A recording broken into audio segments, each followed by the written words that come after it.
নমস্কার, tasty dishes by Ruma চ্যানেলে আপনাদের সকলকে স্বাগত জানাই। মেথি শাকের গুণ সম্বন্ধে আমরা বড়রা সবাই অবগত, কিন্তু সমস্যাটা হলো বাচ্চাদের খাওয়ানো যায় না। তাই আজকে আমি মেথি শাকের পকোড়া রেসিপি নিয়ে এসেছি। আশা করি আপনাদের ভালো লাগবে। এর জন্য মেথি শাক আমি বেছে কেটে নিয়েছি। এবার এর মধ্যে দিয়ে দিলাম আমি 2 চামচ চালের গুঁড়ো, 2 চামচ বেসন, কাঁচা লঙ্কা কুচি, লবণ, হলুদ, লঙ্কা গুঁড়ো, জিরে গুঁড়ো, ধনে গুঁড়ো ও কালো জিরে।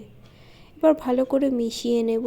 মেশানো হয়ে গেলে অল্প অল্প জল দিয়ে ঘন একটা ব্যাটার তৈরি করে নেব।